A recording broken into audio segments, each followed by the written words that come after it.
What's up guys, Turbo Voucher here back with another video. In today's video, I'm going to be doing my review on Beyblade Burst Rise episode 16, titled Rebirth, Command Dragon. So before we start this video, I'm just going to say this video will have spoilers on the episode, but if you guys have not seen the episode yet, I will leave a link in the description below to where you can watch the episode. So like always, one Rise episode covers 2 Gotcha episodes, so this episode covers episodes 31 and 32 of Beyblade Burst Gotcha. So yeah, let's begin with the analysis. So like always, the episode starts off with the welcome to the world of Beyblade scene, and then the story starts off with Dante trying to figure out how he wants to evolve Dragon, and the Victories are watching Dante. So Armin wants to go talk to Dante, but Tango tells him that Dante has to do it on his own, and Dante can't think, so he takes Dragon and runs off. So the next scene takes place a little bit later, where Dante is running past the riverbank, and he says that he will give it his all to bring Dragon back even better, and Dante jumps but ends up tripping himself, and falls down the hill and encounters Gwen, who is doing his math in the dirt. So then Gwen realizes who Dante was, and introduces himself to Dante, and told him that he knew who he was because he was watching Taka's stream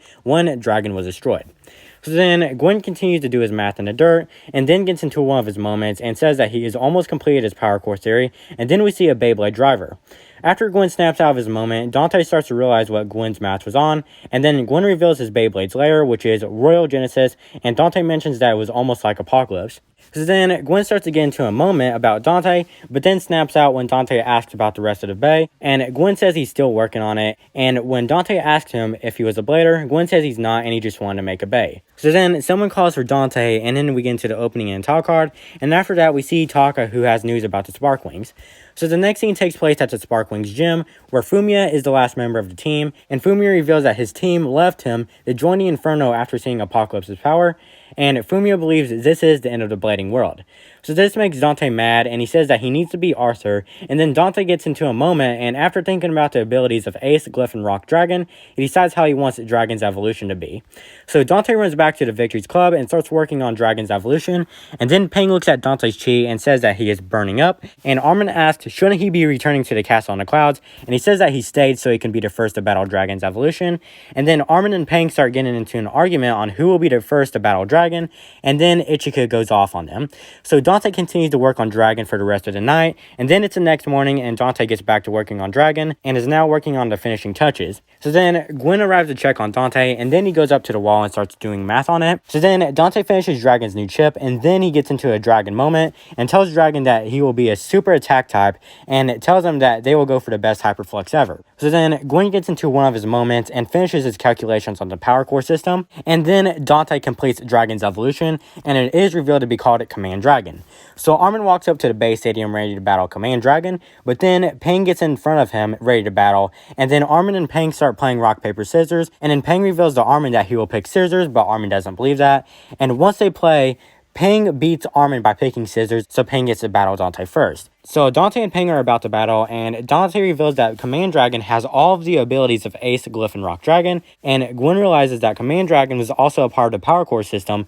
since it has an electric driver. So now we are getting into the battle, which is Dante and Command Dragon versus Peng and Harmony Pegasus, and once Dante and Peng launch, Pegasus takes the center, and then Dante and Dragon get into Dragon launch, and Dragon starts attacking Pegasus. So the wings on Pegasus start to release, and Peng heats up, and we get into Pegasus' avatar, and then Peng and Pegasus get into reverse heal, and then Dante heats up, and we get into Dragon's avatar, and then Dragon's ignition driver accelerates, and then Dragon gets into Hyperflux and goes for Pegasus, and then Pegasus goes for Dragon. So Dragon and Pegasus clash at the center, and Pegasus bursts, so Dante wins. So Dante is happy to have Dragon back, and Gwen says that he will be watching Dante, and then Dante holds Dragon up in the air and says it is the best day ever, and then we see Dragon's avatar in the background, and then part 1 of the episode ends, which was episode 31 of Gotcha, and now we are getting into the second half of the episode, which was episode 32 of Gotcha, and the English name for this part is Battle at the Infernal Tower. So anyways, the Victories and Gwen are on a plane on their way to the Infernal Tower, and Tango reveals that he sold all of his vases to get a plane. So Dante was surprised that Gwen was going along with them,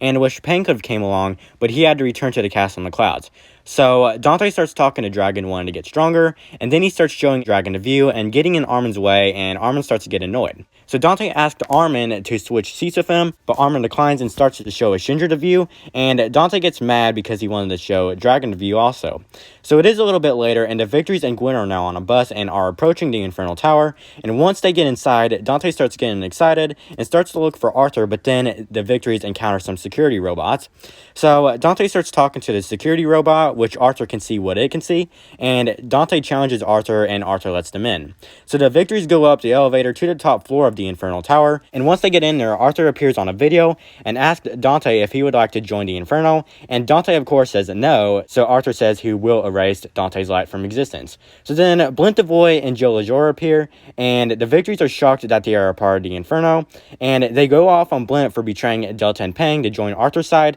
and Blint says that he doesn't care about what team he is on, he is only interested in Arthur's darkness. And also, Blint reveals that if he defeats Dante, he gets to battle Arthur, and then the battle announcer for the Infernal Tower named Another appears on the screen to broadcast Dante and Blint's battle, and the battle is about to start, and Blint says that he will repay Dante for humiliating him on Battle Island, and he will smother him with the blackest paint on his canvas. And Dante starts resonating with Dragon, and Dragon says to not drop his guard, and just because he defeated him before doesn't mean he will defeat Blint again. So now we're getting into the battle, which is Dante and Command Dragon versus Blint and Dusk Balkesh, and both Dante and Blint start off with powerful launches, and once the bays get into the stadium, Balkesh surrounds the center, and Dragon goes for Balkesh and hits it, and then it keeps going for Balkesh but misses. So Dante and Dragon get into Dragon launch, and Dragon finally hits Balkesh, and then Blint and Balkesh get into Dusk Circle, and Balkesh takes the center, and Dante aims for the center of Balkesh and breaks through Dusk Circle and knocks Balkesh away. So Balkesh lands on the upper deck of the stadium on its side and then starts spinning on its side. And then Blint and Balkesh get into Dusk Vertical, which was originally Dread Vertical in Japan. And then Balkesh jumps off the upper deck on its side, and Balkesh hits Dragon, and Dragon is knocked away. So Dragon starts losing stamina, and then Blint heats up, and we get into Balkesh's avatar, and then Balkesh goes for Dragon, and then Dante and Dragon get into Ignition Force, which was originally Ignition Boost in Japan, and Dragon accelerates and dodges Balkesh's attack. So Dante heats up, and we get into Dragon's avatar, and then Dragon gets into Hyperflux, and then Dragon goes for Balkesh and hits it, and Balkesh bursts, so Dante wins the battle. So Blint gets mad and tells Dante that he can't stand him nor his light, and then Joe tells Dante that luck was on his side, and Dante is ready to battle Joe, but Gwen wants to battle Joe and reveals his completed Royal Genesis with its hybrid driver, and the hybrid driver is also a part of the Power Core system. And then Dante looks at Royal Genesis and notices it was almost like Command Dragon because of the driver, and Armin tells Gwen that Joe is not an opponent for a newbie and says that he will go instead, and Joe tells Gwen that it would be best for him to not walk into battles where he has no chance of winning, and Gwen asked Joe if he thought he was a joke, and Joe says that he was just giving advice, and then Gwen says that Joe is the joke and he is ready to battle, and the episode ends. So anyways, Rebirth Command Dragon was a good episode, and I did enjoy it, and I'm glad to see Command Dragon in the dub, but I kind of don't like how they changed the initial of the base, because most bases keep the same initials as they did in Japan if the name was changed, except for Turbo Achilles, Turbo Veltric, and Turbo Sprezin, because their evolution name in Japan was Chozetsu, and Chozetsu is Turbo's Japanese name, but I have gone over Imperial being changed to Command.